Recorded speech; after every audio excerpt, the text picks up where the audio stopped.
কংগ্রেস এবং লেফট ফ্রন্টের মধ্যে হয়তো জানে না অনেকে আরএসএস ঢুকে বসে আছে। আমি ক্যামেরা বলছি, বিস্ফোরক অভিযোগ করছি, ক্যামেরাই বলছি, অন ক্যামেরা বলছি। আমরা যে জায়গায় স্যাক্রিফাইস করছি লেফট ফ্রন্ট করতে পারলো না কেন?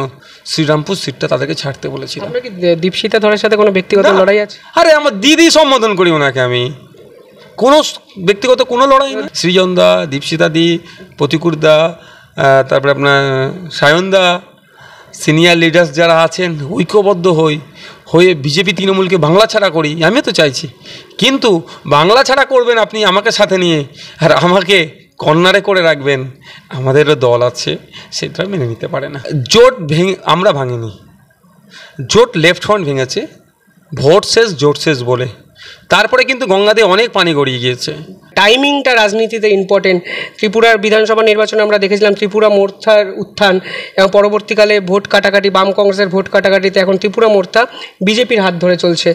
ফলে এই টাইমিংটা কি খুব তাড়াহুড়ো হয়ে যাচ্ছে, বা আপনার কি লোকসভা নির্বাচনটাকে বেছে নেওয়া অত্যন্ত ভেবে চিনতে, যদি এই বিষয়টা একটু আমাদের বলেন। আমি আপনাকে একটা কথা বলছি, আজ নাহলে আগামী দিনে প্রকাশ পাবে।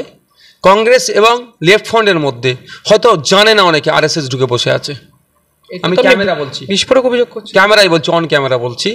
কংগ্রেস লেফট ফ্রন্টের মধ্যে অনেকে আরএসএস এর মতদর্শে বিশ্বাসী হয়েছে। আরএসএস তাদেরকে খেলাচ্ছে যে কোনো মতেই পশ্চিমবাংলাতে আইএসএফকে নিয়ে জোট করার প্রয়োজন নাই, কারণ এটা আপনারা ভালো করে জানেন। আইএসএফ, লেফট ফ্রন্ট, কংগ্রেস পশ্চিমবাংলাতে যদি জোট করত, সহজেই বিজেপি তৃণমূলকে কোণঠাসা করে দিত, পরাজিত সহজেই করে দিত। এটা করতে দেওয়া হয়নি। আরএসএস এর লোক লেফট ফ্রন্ট কংগ্রেসের মধ্যে ঢুকে আছে, এটা খুঁজে বার করতে হবে। আজকে ত্রিপুরার উদাহরণ আপনি টানছেন, আমি আপনাকে বলছি আমরা যে জায়গায় স্যাক্রিফাইস করেছি লেফট ফ্রন্ট করতে পারলো না কেন? আর লেফট ফ্রন্টের পক্ষ থেকে তো বাস্তব কথা, বামপন্থা চিন্তা ভাবনা নিয়ে চলে, সবসময় শ্রেণীবন্ধুর কথা বলে, শ্রেণী সংগ্রামের কথা বলে। তো আমরা তো শ্রেণীবন্ধু হিসাবে থাকতে চেয়েছি, তো শ্রেণীবন্ধু হিসেবে থাকতে চেয়েছি, তাহলে আমাদেরকে তো যত মর্যাদার জায়গায় রাখা দরকার ছিল, সম্মানজনক জায়গায় রাখার দরকার ছিল। তারা স্যাক্রিফাইসের কথা বলে, স্যাক্রিফাইস, তাহলে আমাদের ক্ষেত্রে একটা সিট স্যাক্রিফাইস করলো না। আমরা তো 14 থেকে 7-এ নামলাম, 7টা সিট স্যাক্রিফাইস করলাম, ওনারা একটা সিট স্যাক্রিফাইস করলো না কেন? এই প্রশ্নের জবাব কিন্তু আগামী দিনে মুসলিম সমাজ, দলিত সমাজ, আদিবাসী সমাজ, পিছড়ে বর্গের সহ পশ্চিমবাংলার মানুষের কাছে দিতে হবে। আজকে ফেসবুকে, এখন দলটা তো ফেসবুক থেকে চলছে এক প্রকার, হয়তো আমি তার দল সম্পর্কে সার্টিফিকেট দিয়ে আমার ভুল হচ্ছে, উচিত না আমার দেওয়া, কিন্তু বাস্তবিক অর্থে তো এখন ফেসবুকে চালানোর চেষ্টা করছে। ফেসবুকে হয়তো কিছু পোস্ট হচ্ছে, কিন্তু গ্রাসরুট লেভেলের মানুষেরাও কিন্তু ইউটিউবের মাধ্যমে, সোশ্যাল মিডিয়ার প্ল্যাটফর্মের মাধ্যমে কিন্তু তারা দেখছে যে অ্যাকচুয়াল কারা জোট ভাঙলো আর কেন জোটটা করলো না লেফট ফ্রন্ট কংগ্রেস, সেটা বুঝতে পারছে। এদের জবাব দিতে হবে, কারণ সহজেই আবারও বলছি, যদি এই লেফট ফ্রন্ট এগিয়ে আসতো, কংগ্রেস এগিয়ে আসতো, কংগ্রেসও সব থেকে আগে পিছিয়ে গেছে। এবং শুধু তাই নয়, এই যে হচ্ছে, যদি আগামী দিনে কংগ্রেসের সিটের প্রয়োজন হয়, তৃণমূলের সহযোগিতা নেবে, লেফট ফ্রন্টকে তখন ল্যাং মেরে ফেলে দেবে। ঠিক যেভাবে INDA জোটে কংগ্রেস অপেক্ষা ছিল তৃণমূলের দিকে অপেক্ষা ছিল, যদি তৃণমূল হাত বেরিয়ে দিত, লেফট ফ্রন্টকে কিন্তু সাইড লাইনে করে দিত। এখন লেফট ফ্রন্টের কংগ্রেস হচ্ছে, হোক, আমার কোনো সমস্যা নেই, লড়াই করছেন যে ভবিষ্যতে একটা অন্যরকম একটা সেটিং হতে পারে, যে সেটিংয়ের অভিযোগ আপনার বিরুদ্ধে বিভিন্ন ক্ষেত্রে করছে, যে আপনি হয়তো সেটিং করে জোট ভেঙে দিলেন। দেখুন, আমি তো আবারও বলছি, আমি আমার জায়গায় দৃঢ় ছিলাম, থাকবো। আমরা শুধুমাত্র শ্রীরামপুর সিটটা তাদেরকে ছাড়তে বলেছি। আপনার কি দীপশিতা ধরের সাথে কোনো ব্যক্তিগত লড়াই আছে? আরে আমার দিদি সম্বোধন করি ওনাকে আমি, কোনো ব্যক্তিগত কোনো লড়াই না। দীপশিতা আমাকে বলছিল নওশাদকে পেলে ভালো হতো, একসাথে মিছিল করতাম আমরা। আমি তো চাইছি সৃজন দা, দীপশিতা দি, প্রতিকুর দা, তারপরে আপনার সায়ন দা, সিনিয়র লিডার্স যারা আছেন ঐক্যবদ্ধ হয়ে বিজেপি তৃণমূলকে বাংলা ছাড়া করি, আমিও তো চাইছি। কিন্তু বাংলা ছাড়া করবেন আপনি আমাকে সাথে নিয়ে, আর আমাকে কর্নারে করে রাখবেন, আমাদেরও দল আছে, সেটা মেনে নিতে পারে না। তাড়াহুড়ো হয়ে যাচ্ছে না কোথাও? CPM সেটাকে ভালো বলতে পারবে। আপনার মনে হচ্ছে না আপনি তাড়াহুড়ো হতো? নোটিফিকেশনে যেদিন হচ্ছে তারপরের দিনই প্রার্থী ঘোষণা করে দিতাম। অপেক্ষা করছিলাম, করতে টাইমটা আমাদের কিল করানো হলো। শুধু আপনি শেষ মুহূর্তে জানিয়েছিলেন ওদের, মানে আপনার ডিসিশন নেওয়ার আগে জানিয়েছিলেন? অবশ্যই ডিরেক্ট সাংবাদিক সম্মেলনে একাধিকবার জানানো হয়েছে ডিসিশন নেওয়ার আগে যে আমরা অমুক দিনে প্রেস কনফারেন্স করছি। আজকে পর্যন্ত উত্তর দিন, কিন্তু দুঃখের বিষয় সদার্থক উত্তর আসেনি। ওই 3 দিন থেকে যেত। ধন্যবাদ জানাবো বিকাশ স্যারের জন্য। বিকাশ স্যার আলোচনা করার পরে আমরা তিনটে নামলো, বিকাশের মাধ্যমে একটা উঠেছে। মোহাম্মদ সেলিমের বিরুদ্ধে আপনার প্রার্থীভাবে প্রচার করতে যাবেন? দেখুন, শুধু মোহাম্মদ সেলিম সাহেব নয়, আমার আমি এই উত্তরটা তো কারো বিরোধিতা করতে যাওয়ার থেকে আমার প্রার্থীকে জিতে যাতে পার্লামেন্টে পাঠানো যায়। হ্যাঁ, বিরোধিতা দুটো দলের করতে প্রথমেই যাবো, সেটা হচ্ছে তৃণমূল, বিজেপি, বিজেমূলের। আর দ্বিতীয় যেটা হচ্ছে তারপরেই আমার প্রার্থীকে জিতিয়ে পার্লামেন্টে পাঠাতে হবে। আপনি যে কথাগুলো পার্লামেন্টেও বলেন বা প্রকাশ্য জনসভায় বলেন, আমি আপনার এই কথাগুলোর ভীষণ মতো অ্যাডমায়ার। আপনি ধর্মীয় উস্কানিমূলক কথা বলেন না, কিন্তু কোথাও গিয়ে এই সিদ্ধান্তটা মেনে নেওয়াটা আপনার কাছে কতটা কঠিন ছিল? মানে আমার এই প্রশ্নটা আপনাকে জানতে ইচ্ছা করে। কোন সিদ্ধান্তের কথা বলছেন? এই যে জোট ভেঙে যাওয়া, বেরিয়ে আসা এবং সব কিছুকে অস্বীকার করা হঠাৎ করে। জোট আমরা ভাঙিনি, জোট লেফট ফ্রন্ট ভেঙেছে ভোট শেষ জোট শেষ বলে। তারপরে কিন্তু গঙ্গাতে অনেক পানি গড়িয়ে গিয়েছে। পঞ্চায়েত নির্বাচন, সেখানে রাজ্য স্তর থেকে কোনো জোট হয়নি, করেনি। পৌরসভা নির্বাচনে কোনো জোট করেনি। ইভেন উপনির্বাচন যেটা বাই ইলেকশন হলো সাগরদিঘিতে, আইএসএফকে অচ্যুত মনে করেছিল হয়তো অনেকে, যদি ভালো রেজাল্ট বলেছেন, খারাপ লাগাগুলো বলেছিলেন না, কোনো দিনের জন্য বলিনি। সমবায় সমিতির এত নির্বাচনে বলেন জোট করেনি, বরঞ্চ আইএসএফ যেখানে শক্তিশালী সেখানে লেফট ফ্রন্টকে সাথে নিয়ে জোট করেছে।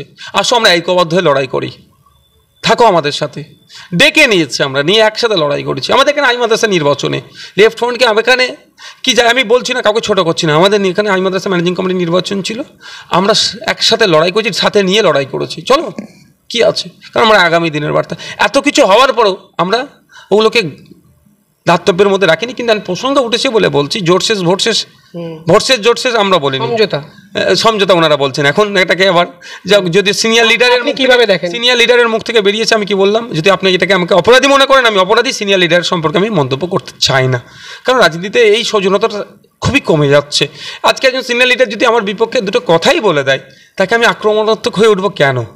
এটা কমে যাচ্ছে। সুতরাং আমি এদিকে নিজেকে এই জায়গা থেকে আমি তুলে রাখছি। যদি তার জন্য আপনি আমাকে অপরাধী বলেন, আমি অপরাধী তার জন্য। যে বাম সমর্থকরা আপনাকে অপরাধী সাজিয়ে দিয়েছে ইতিমধ্যে, মানে এটা আবেগের জায়গায় ওদের আঘাত হয়েছে, এটাও তো আপনার বোঝা উচিত। দেখুন, আমি কি আবেগের জায়গায় আঘাত দিচ্ছি? নওশাদ সিদ্দিকীর জন্য বাম সমর্থকরা আজকে ফেসবুকে যে লেখাগুলো আপনি পড়ছেন, যখন আপনি জেলে গেছেন, তারা কিন্তু ওই সময়ও ভালো কথা লিখেছিল। বলছি, আমি কি হোল টাইমার সিপিএমের? আইএসএফ কি সিপিএমের হোল টাইমার? যে বাধ্যবাধকতা যে থাকতেই হবে ধরনের ব্যাপার না। আমরা চেয়েছিলাম যে বিজেপির বিরুদ্ধে, তৃণমূলের বিরুদ্ধে ঐক্যবদ্ধ লড়াই করতে। আমাদের তিনটে দল, কংগ্রেস প্রথমেই আমাদেরকে হেঁচে দিয়েছে, তারা প্রথমেই বেরিয়ে গেছে। কংগ্রেসকে বারবার বলছেন, কংগ্রেসের তো এরকম প্রকাশ্য কোনো মন্তব্য আসেনি।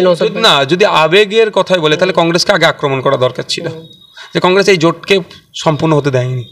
দ্বিতীয় হচ্ছে, লেফট ফ্রন্টের সাথে আমাদের আলোচনা চলছিল। লেফট ফ্রন্টের আমাদের সাথে আলোচনার মধ্যে ওনাদের ভাষায় সমঝোতা হয়নি। লেফটের মতো লড়াই করবে, আইএসএফের মতো লড়াই করবে। এর জন্য লেফটের সাথে কোনো, লেফটের যে দাবিগুলো রেখেছিল সবটা আমার মানা সম্ভব হয়নি, কারণ আমাদের দেয়ালে পেট ঠেকে গিয়েছে। বা আমরা যে দাবিগুলো রেখেছিলাম লেফটের পক্ষে হয়তো মানা সম্ভব হয়নি, সেটা আমরা আলাদাভাবে লড়াই করছি। এইটাই তো। এর জন্য কাউকে কাঠগড়ায় তোলা, মির্জাফর, ঘসেটি বেগম থেকে শুরু করে যেভাবে আক্রমণ করছে, আমাকে কিছু কিছু এসেছে, বলতে চাইছিলাম না, হাসিও লাগছে, কারণ হয়তো সময় কারণটা বলবো, এখন এটা থাকলাম। আজকে কোনো বামপন্থী বন্ধুদের মিস করবেন? ফোনে কনভারসেশন তো নিঃসন্দেহে হওয়ার সুযোগটা কমে গেল। কেন অসুবিধা, কেন? আমি আমার জায়গায় সেই সম্পর্কটা রাখবো। রাজনীতির ময়দানে লড়াই এসেছি, রাজনৈতিকভাবে লড়াই করবো। আমি তো দেখছেন কোনোদিন পার্সোনালি কারো রিলেশন ব্রেক হোক এই ধরনের মন্তব্য করি না, আর মন্তব্য করা থেকে বিরত থাকি। আর উল্টে কেউ মন্তব্য করলে সেটাকে আমি আরও প্রোটেস্ট করি। ইভেন অভিষেক বাবু থেকে শুরু করে মোদিজি পর্যন্ত, রাষ্ট্রপতি সম্পর্কে পর্যন্ত, এবং আমাদের রাজ্যের মুখ্যমন্ত্রী মমতা ব্যানার্জি পর্যন্ত। ইভেন যখন আপনারা জানবেন গৌতম বাবুর শারীরিক অসুস্থতা নিয়ে কিছু চ্যাংড়া আমাদের, মানে আমিও একটা হালকা বয়সী ছেলে, তৃণমূলের খারাপ মন্তব্য করেছে, তারও আমি বিরোধিতা করেছি। অনেকে ভাবতে পারেন না অভিষেকের বিরুদ্ধে লড়তে ভয় পাচ্ছেন, সোশ্যাল নেটওয়ার্ক এটাও দেখেছেন। আর ভয় তো কাটিয়ে দিয়েছে, 42 দিন জেল খাটিয়ে ভয় কাটিয়েছে। আর মৃত্যুর ভয়, জন্মের পর দিন থেকে তো মৃত্যুর দিকে এগিয়ে যাচ্ছি আমরা। যত টাইম যাচ্ছে মৃত্যুর দিকে এগিয়ে যাচ্ছি, মৃত্যুর ভয় নেই, মাথায় তো কাফন বেঁধে ঘুরি। বামেদের সঙ্গে জোটটা রক্ষা করা গেল না কেন? আমরা রক্ষা করার সর্বোচ্চ স্তরে পৌঁছেছিলাম, দেয়ালে আমাদের পিঠ থেকে গিয়েছে রক্ষার পরে, এরপর আর জায়গা ছিল না। কিন্তু যারা বড় দল, যারা এত কিছু ভাবেন, দীর্ঘদিনের রাজনীতি করছেন, তারা কেন রক্ষা করলো না, বা সেটা মনে হয় তাদের কাছ থেকে ক্লারিফিকেশন চাওয়া ভালো। কারণ আপনাদের একটু জাস্ট বলে রাখি, আপনার মাধ্যমে আপনার দর্শক বন্ধুরাও দেখবেন, বিভিন্ন মতদর্শের মানুষ আছেন আপনার দেখে।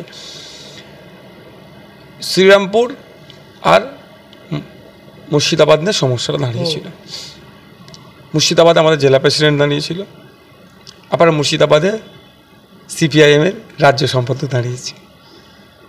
যখন দুটো সিটে সমস্যা হচ্ছে, আমরা তার আগে 14, 12, 10, 9, 8 অবধি এসে দাঁড়িয়েছি, রিজিট ছিলাম। তারপরেও আমরা বলেছিলাম যে আমরা প্রয়োজনে আমাদের কনসিডার করবো, এক কথায় মুর্শিদাবাদ সিট থেকে আমরা তুলে নেব। তাহলে আমাদেরকেও তো একটা ছাড়তে হবে, আমাদের তো দিয়ালিপি ঠিকই গিয়েছে, কিন্তু সেই জায়গায় যদি রিজিট থাকে লেফট ফ্রন্ট, কিছু করার আর নাই। আপনারা সর্বশেষ কটা সিটে মেনে নিতে রাজি হয়েছিলেন? 7টা। ওরা এবং বামেদের পক্ষ থেকে কি বলা হয়েছিল আপনাকে? মানে আমি এই প্রশ্নগুলো জিজ্ঞাসা করছি কারণ সাধারণ মানুষের কাছে এই তথ্য নির্ভর এই বিশ্লেষণটা নেই। 3টে 4টে পর্যন্ত বসিরহাট বারাসাতের মধ্যে একটা, এখানের মধ্যে একটা, ওই রকম করে 3 থেকে 4টে, 3টে করছিল। বলে রাখা দরকার, বিকাশ রঞ্জন ভট্টাচার্য মহাশয় অনেক চেষ্টা করেছিলেন, সত্যি অস্বীকার করব না তো, কিন্তু দুঃখের বিষয় তার কথাকে হয়তো সেই অর্থে তিনি তো ফাইনাল চূড়ান্ত সিদ্ধান্ত তিনি সেই অথরিটির মধ্যে নাই, তো তাকে রাখেনি। কেন রাখেনি প্রশ্ন আমি তো করতে পারি না। তার গ্রহণযোগ্যতা, তার রাজনৈতিক অভিজ্ঞতা, তার আইনি লড়াই, লোকসভা রাজ্যসভার মধ্যে লড়াই, কেন রাখেনি সেই প্রশ্ন আমি বলতে পারি না, দলের অভ্যন্তরীণ ব্যাপার। কিন্তু উনি অনেক চেষ্টা করার পরে 3-এ রিজিট ছিল, তারা 3 থেকে 4-এ উঠেছিল। ওনার আলোচনার পরিপ্রেক্ষিতে 4 উঠেছিল। এবার ওনার সাথে আলোচনা করতে গিয়ে আমরা কিন্তু 12 থেকে একদম 10-এ নেমে গিয়েছিলাম, তারও নিচে নামতে নামতে 8 পর্যন্ত চলে এসেছিলাম।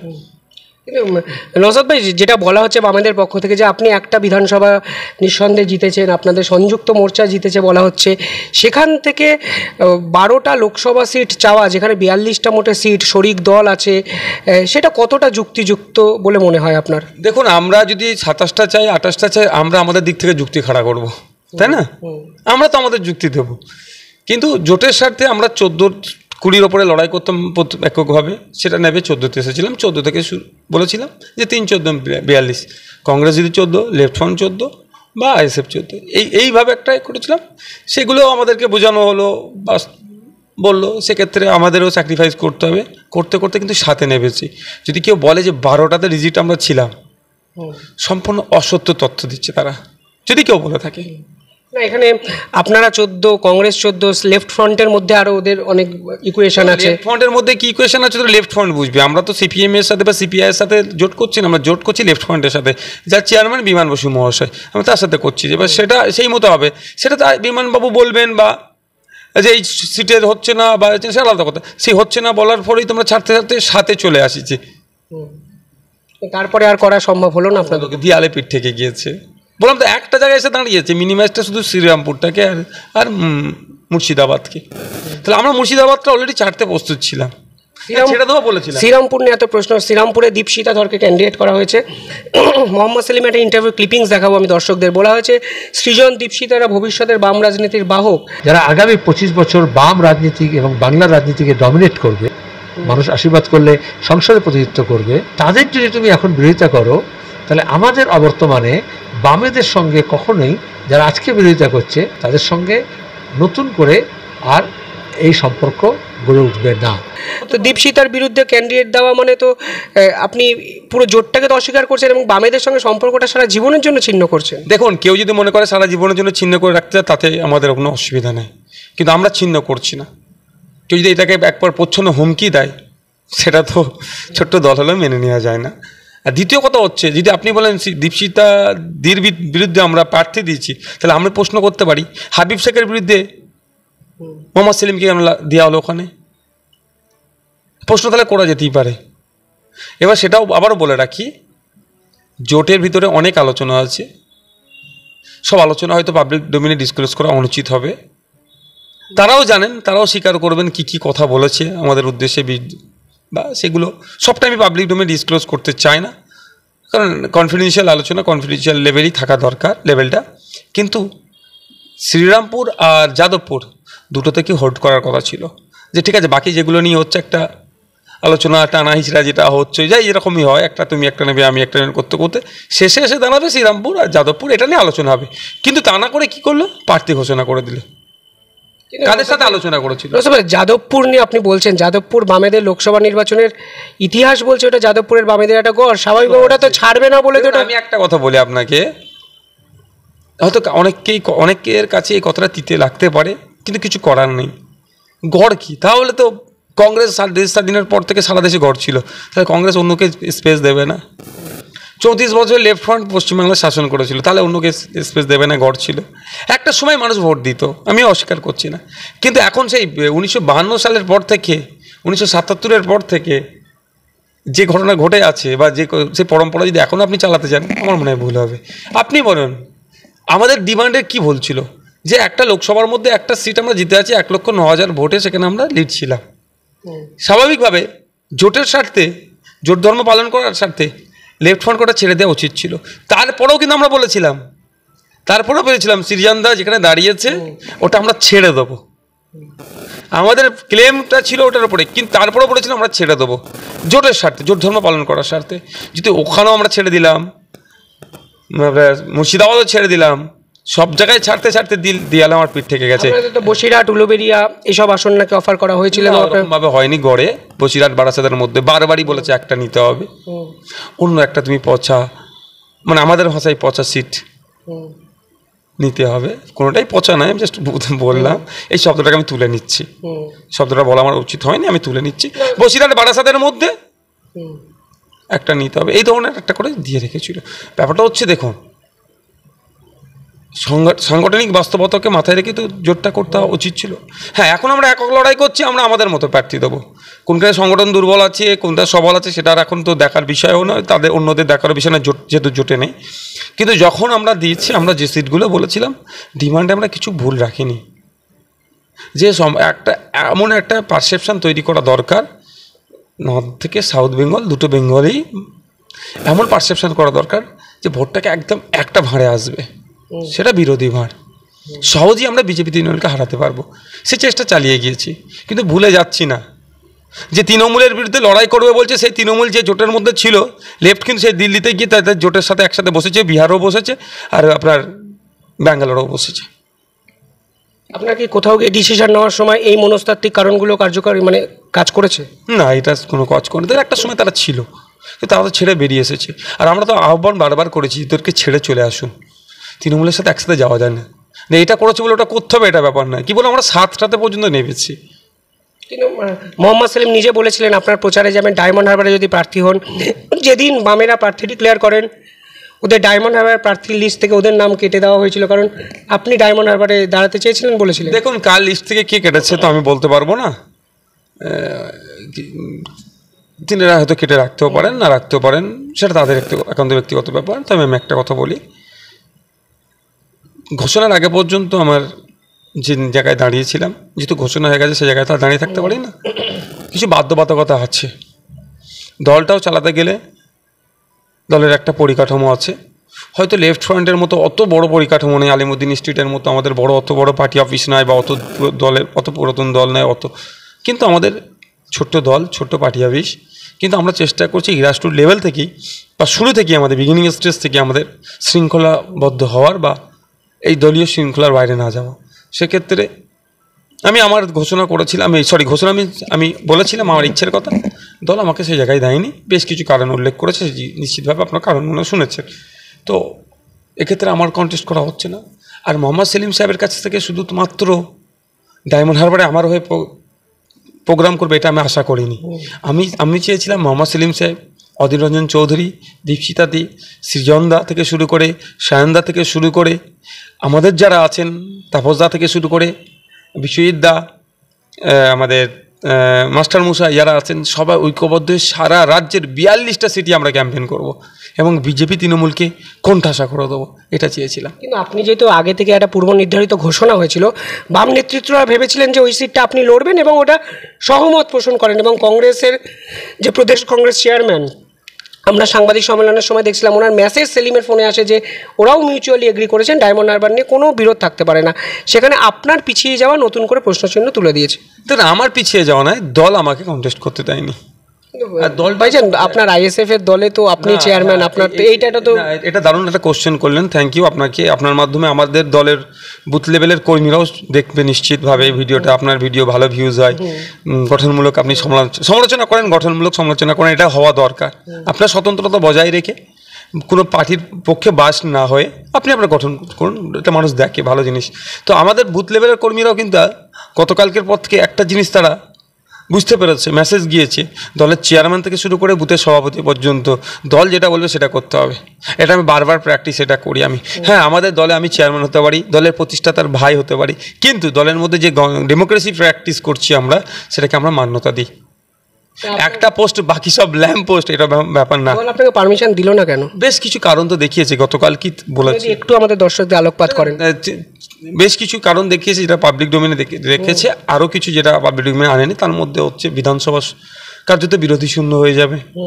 বিজেপি তৃণমূলের বাইনারি ওরা বাইরে তৈরি করছে, বিধানসভার মধ্যে তারা নাটক করছে। আনিসের হয়ে কথা বলারও লোক থাকবে না, বিশ্বজিৎ মণ্ডলের হয়ে কথা বলারও লোক থাকবে না, চোপড়া থেকে শুরু করে দেউচা পাঁচামির থেকে শুরু করে যে অন্যায় অত্যাচার হচ্ছে তাদের হয়ে কথা বলার লোক থাকবে না। সেই জন্য তারা একটা দিয়েছে। আর একটা হচ্ছে একাধিক সিট থেকে কিন্তু আমাকে ডিমান্ড করেছিল আমাদের ওই পার্লামেন্টারি যে কমিটি আছে সে থেকে, তাদের কথা মাথায় রেখেছে। ক্যাম্পেনের একটা বিষয় থাকছে। আরও একটা যেটা বিষয় হচ্ছে, শুধুমাত্র ডায়মন্ড হারবার নয়, সত্যি ডায়মন্ড হারবারে যেভাবে সন্ত্রাস হয়, মানুষের কন্ট্রোল হয়, সারা রাজ্যের মানুষকে মুক্তি দেওয়ার লক্ষ্যে আরও বেশ কিছু বিষয় আছে যেটা হিডেন আছে। হয়তো আগামী দিনে আমাদের রাজ্য কমিটি এটাকে যদি জনমানুষে আনা প্রয়োজন বোধ করে, তখন প্রয়োজন আমাদের সবার সম্মতিক্রমে সংখ্যাগরিষ্ঠতা মত থাকলে সেগুলো নিশ্চিতভাবে নিয়ে আসবে। এই সমস্ত ব্যাপারগুলোকে সামনে রেখে অব্যাহতি দিয়েছে। কিন্তু নাম আমি নয়, একটা বলে রাখি, শুধুমাত্র আমি নয়, আমাদের রাজ্য কমিটির আরও বেশ কিছু গুরুত্বপূর্ণ যারা দায়িত্বশীলেরা আছেন তাদেরও কন্টেস্ট করানোর জন্য মতামত উঠে এসেছিল, তাদেরকে বিরত রাখা হয়েছে। ভাইজান আমি কাউকে ছোট করছি না, কিন্তু পলিটিক্যাল ফেসে তো একটা নামটা ফ্যাক্টর। আপনার লড়াই আমরা দেখেছি, আপনি জেলে ছিলেন, আপনি বিরোধী মুখ হিসাবে এস্টাবলিশমেন্ট পেয়েছেন এই রাজ্যে। সেখানে অভিষেক ব্যানার্জির বিরুদ্ধে আপনি ক্যান্ডিডেট হবেন বা আপনি আগ্রহ প্রকাশ করেছেন, এটা সাধারণ মানুষের একটা প্রত্যাশা। সেখানে আপনার দল ক্যান্ডিডেট দিতেই পারে, এবং যিনি ক্যান্ডিডেট দিয়েছেন মজনু নস্কর সম্ভবত। এই দুয়ের প্রভেদ এটা তো বিস্তর দাদা। আমি প্রথমে বলি, সত্যি যেটা আপনি বলছেন মানুষের যেটা আশা, সত্যিকারের কথা, এটা আমি অস্বীকার করব না। আমি রাস্তাঘাট থেকে শুরু করে, জানেন আপনারাও দেখিয়েছেন, আমি মানুষের সাথে মিশে থাকতে পছন্দ করি। ওই ভিআইপি স্ট্যাটাস নিয়ে চলার থেকে আমি মানুষের সাথে মিশে থাকার বেশি চেষ্টা করি, কারণ কি হচ্ছে কি চলছে সেই খবরটা পাওয়া যাবে।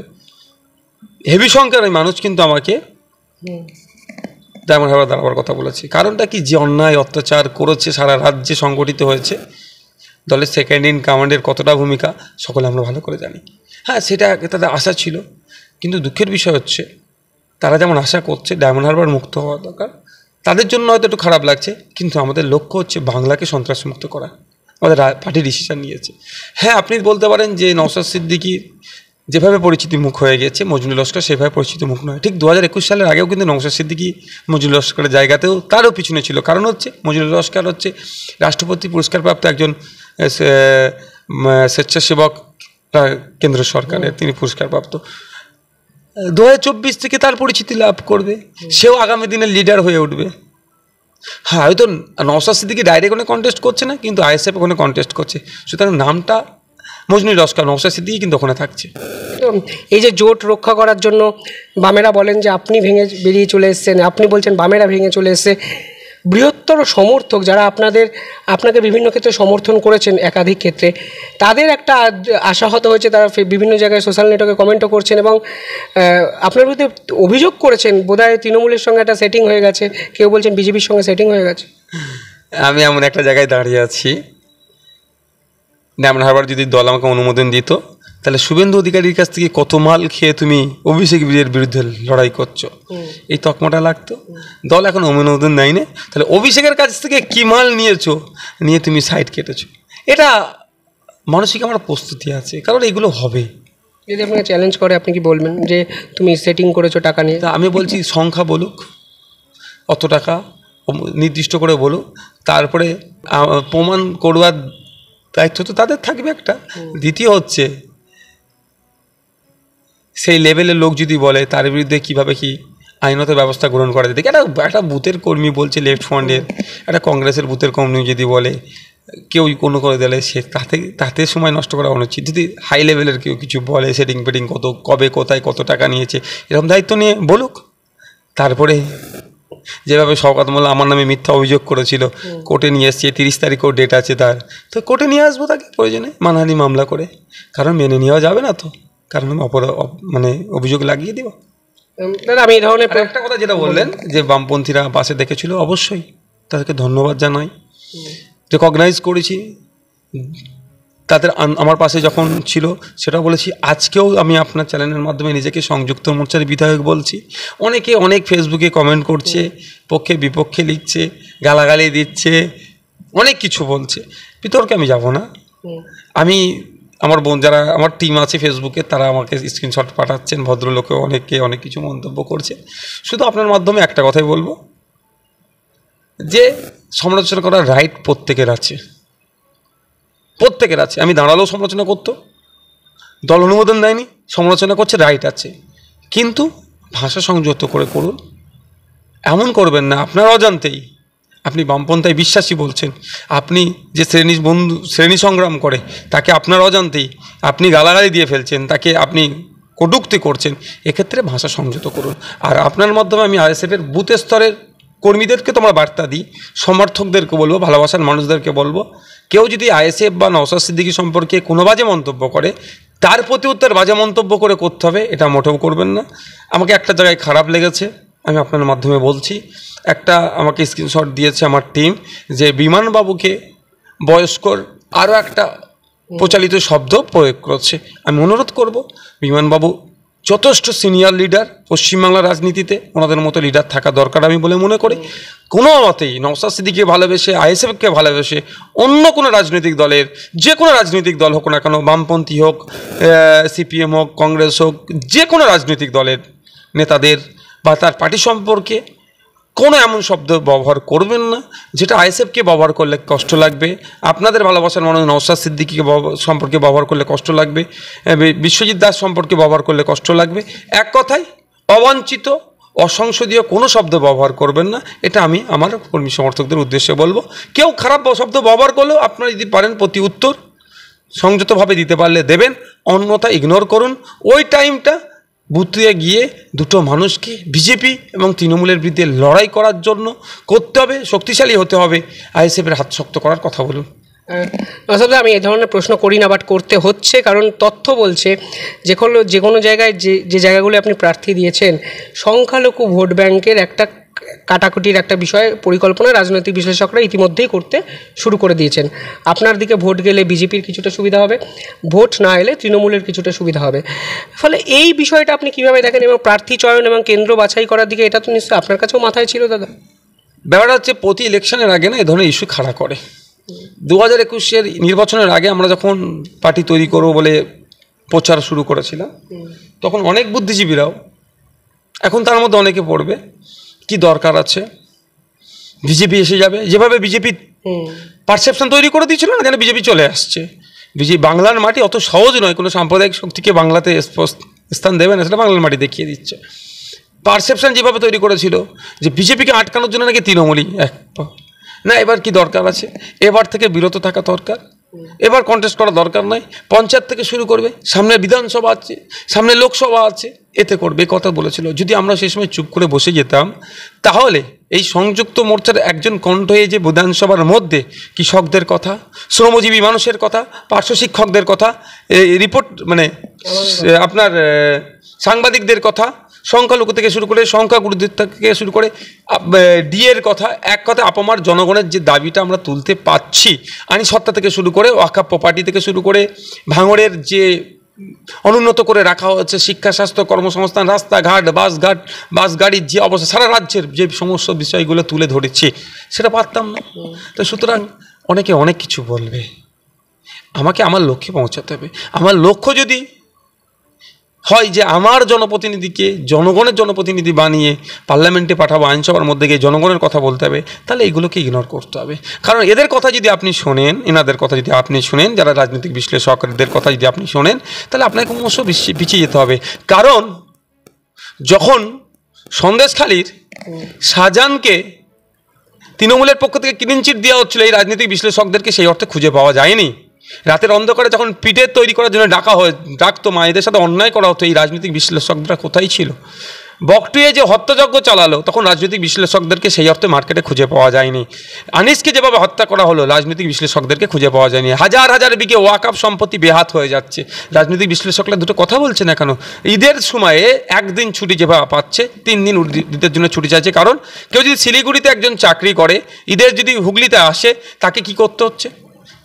রাতেই তার পরের দিনে চাকরি ধরতে হবে, জয়েন করতে হবে, তাকে রাতেই চলে যেতে হচ্ছে। ঈদটা মুসলিম সমাজের সর্ববৃহৎ একটা উৎসব, সেটাতে সে অ্যাটেন্ড করতে পারছেন। এই বিষয়ে রাজনৈতিক বিশ্লেষকরা কোনো কথা বলছে না। আর শুধু তাই নয়, প্রতিবারে দেখছি ঈদের আগের দিন, ঈদের পরের দিনে এক্সাম হয়ে যাচ্ছে। এর বিরোধিতা করতে কোনো রাজনৈতিক বিশ্লেষকরা দেখছে না। সুতরাং আমরা ইতিপূর্বে 17 বার পার্লামেন্টে ভোট দিয়ে পাঠিয়েছি। কার উপকার হবে, কাকে আটকাতে হবে, কাকে জিত পাঠাতে হবে, এই দায়িত্বটা নিয়ে দিনের শেষে আমাদের নিটফল 0 হয়েছে। সুতরাং সময় এসেছে, আর অপেক্ষা নয়। আমরা ঠিক 2021-এ যেভাবে অন্যের কথাকে উপেক্ষা করে রাজনীতির ময়দানে এসেছি বলে কিছুটা হলেও বিধানসভার মধ্যে মানুষের কথা বলছি, ঠিক 2024-এ আমরা একইভাবে আমরা পার্লামেন্টের মধ্যে যেতে চাই। তবে একটা কথা, আপনি যে ভোট কাটাকাটির কথা বলছেন, কংগ্রেসকে প্রশ্ন করছে না কেন রাজনৈতিক বিশ্লেষকরা? কেন করছে না রাজনৈতিক বিশ্লেষকরা যে তোমরা কেন জোটেতে ঠিকঠাক আসলে না? আইএসএফকে তোমরা অচ্ছুত করে রেখেছিলে কেন? রাজনৈতিক বিশ্লেষকরা কেন বামপন্থীদেরকে প্রশ্ন করছে না, বামফ্রন্টকে, যে কেন শ্রীরামপুর আর মুর্শিদাবাদে সমস্যা হচ্ছিল, আপনারা এটাকে সমাধান করলেন না? এই কোশ্চেনটা তো আসবে। আমরা তো যাদবপুর ছাড়তে প্রস্তুত ছিলাম, আমরা তো বাকি সিটে তো লড়াই করার জন্য ছেড়ে দিবার, আমাদের যে ক্ষমতা যতটা আছে বা যতটুকু আছে সমস্তটা দিয়ে লড়াই করার চেষ্টা করবো। যাদবপুরে আপনারা প্রথমে বলেছেন বিকাশবাবু প্রার্থী হলে আপনারা ছাড়বেন, পরে সৃজন হয়েছে, তারপরে আলোচনা হয়েছে, তো বিকাশবাবুর সাথে আলোচনা হয়েছে, জানি আমি, বিকাশবাবু ফোন করেছিলেন, কথা আলোচনা হয়েছে। তারপর থেকে আমরা বলেছি ঠিক আছে আমরা যাদবপুরে ছেড়ে দিচ্ছি, আমরা প্রস্তুত ছিলাম। শ্রীরামপুরটার জন্য পারলেন? হ্যাঁ হয়তো, দেখুন দেয়ালে পিঠ ঠিক আছে, যদি মনে করেন সবটাই আমাদের মাথার উপর দিয়ে আপনারা এ করে নেবেন, সেটা তো হয়ে আপনাকে মিনস আমি লেফট ফ্রন্টের কথা বলছি, যদি লেফট ফ্রন্ট মনে করে সবই ওনারা নিয়ে নেবে, তাহলে তো কিছু করার নেই। যাক নওশাদ ভাই, কিন্তু আপনাকে যারা ভোট দেবেন এই ভোট কাটাকাটিতে সুবিধা কার হবে, এটা তো একটা বড় প্রশ্ন। এটা তো মানুষ, এটা এই ইকুয়েশনটাই তো বারবার আসবে, নওশাদ সিদ্দিকী আর আইএসএফ যা ভোট পাবেন এটা বিজেপির সুবিধা হয়ে যাবে। এই সুবিধা অসুবিধা করতে করতে 17 বার আমরা পার্লামেন্টে পাঠালাম, লাভটা আমাদের কি হলো? সুবিধা অসুবিধার কথা মাথায় আমাদের ঢুকিয়ে দেওয়া হয়। আজকের ডেটে বিজেপির সবথেকে বড়, তৃণমূলের সবথেকে বড় ইস্যু কি? বিজেপি। আর কোন ইস্যু আছে তৃণমূলের ভোট চাওয়ার?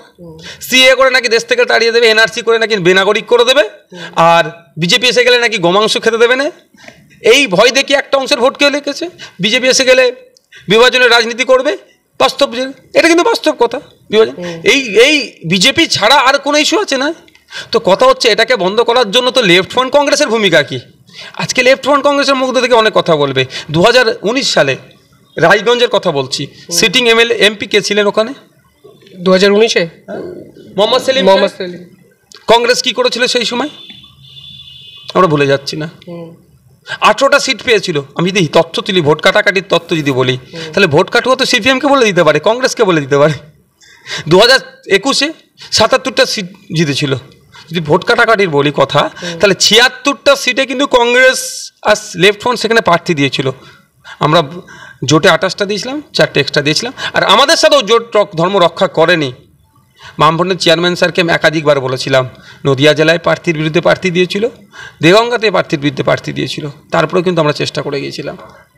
একটা সিটে শুধু যদি বলেন, আমাদের যেগুলো লড়াই করছি সেখান থেকে মাত্র একটা সিটে বেরিয়েছে। 76টা সিটে কিন্তু বিজেপি বেরিয়েছে, যেখানে কন্টেস্ট করেছে লেফট ফ্রন্ট আর কংগ্রেস। এর জবাব কিন্তু যদি বাংলার মানুষ চাই দিতে হবে। আমি শেষ পার্টে আসি, যখন আপনি জেলে গেছিলেন, বামপন্থীরা রাস্তায় নেমেছিল, প্ল্যাকার্ড হেঁটেছিলেন, যে বিমান বসুর বিরুদ্ধে আপনি এখন অভিযোগ করছেন বিভিন্ন ক্ষেত্রে, তাকে আমি রাস্তায় হাঁটতে দেখেছিলাম রামলীলা ময়দানে। মোহাম্মদ সেলিম হেঁটেছিলেন, আপনাদের আইনজীবীরা, একাধিক বাম আইনজীবী, বিকাশবাবু নিজে আপনার জন্য লড়াই করার চেষ্টা করেছেন। কোথাও গিয়ে নীতি, নৈতিকতা এই শব্দগুলো তো থেকে যায়, ফলে আলটিমেটলি নীতির কাছে কি নওশাদ সিদ্দিকী মাথা নোয়ালো না? নওশাদ সিদ্দিকী যখন জেলে ছিল, লেফট ফ্রন্ট থেকে শুরু করে বিভিন্ন রাজনৈতিক দল, আইএসএফ সবাই আন্দোলন নেমেছে, সেটাকে আমরা রিকগনাইজ করি, কোনোদিন অস্বীকার করছি না। আইনি লড়াই, বামপন্থীদের একটা অংশের অ্যাডভোকেটসরা বিকাশ স্যারের নেতৃত্বে যথেষ্ট লড়াই দিয়েছে। সেটাকে কোনোদিন অস্বীকার করিনি, আজকেও করবো না, রিকগনাইজ করছি। কিন্তু আপনি যদি বলেন আমার হয়ে আন্দোলন করেছিল বলে, আমাদের হয়ে করেছিল বলে, তাহলে তোমাকে 3টে সিট দিয়ে তোমাকে নিয়ে থাকতে হবে, সেটাও কিন্তু আমি স্বীকার করতে পারলাম না। অনেকে বলে যে আপনাদের উত্থানটা বামেদের হাত ধরে, ওই ব্রিগেডের ওই সভা, এটা তো ঠিক। অনেকে সাপোর্টাররা আপনাদের পেজে গিয়েও বলছেন, আমি আসার আগে হোমওয়ার্ক করতে গিয়ে দেখছিলাম। দেখুন, লেফট ফ্রন্টের সাপোর্টাররা যেভাবে আমার কাছে যে খবর আসছে, সেভাবে এই গতকাল থেকে আইএসএফের মুন্ডুপাত করছে, এই টাইমটা যদি গ্রাসরুট লেভেলে দিত তাহলে রেজাল্ট অনেক ভালো করবে তারা। এই সময়টা মূল্যবান সময়, তো একটা মানুষকে ধরে যদি বোঝাতে পারতো যে আইএসএফকে বিরুদ্ধে যে কথা করছে। আর আপনি নিশ্চিতভাবে ব্রিগেডের ময়দানে ছিলেন, ব্রিগেডের ময়দানে আইএসএফও কত লোক নিয়ে গিয়েছিল স্বল্প সময়ের মধ্যে, সেটা আপনি দেখেছেন। উত্থান পতন যে কথা বলছেন, আমাদের ছেলেরাও তো অনেকে বলছে লেফট ফ্রন্ট 12 বছর পার্টি অফিস খুলতে পারেনি, 6 বছর পার্টি অফিস খুলতে পারেনি। আইএসএফ পার্টি অফিসের সামনে আগাছা জন্মে গিয়েছিল, আইএসএফের ছেলেরা দাঁড়িয়ে থেকে গাছ পরিষ্কার করে লাল ঝান্ডা আইএসএফের ছেলেরা বেঁধে দিয়েছে, এটাও তো আইএসএফের ছেলেরা বলছে। একে অপরের হাত ধরে আমরা এগিয়ে গিয়েছিলাম, তো রেজাল্ট আমাদের খারাপ হয়েছে। কেউ যদি মনে করে সমস্ত ক্রেডিট আইএসএফই নিয়ে নেবে, সেটাও ভুল হবে। আর যদি উল্টো দিকে লেফট ফ্রন্ট বলে সমস্ত ক্রেডিট আমরা নেবো, তারাও যথাযথ করছে না।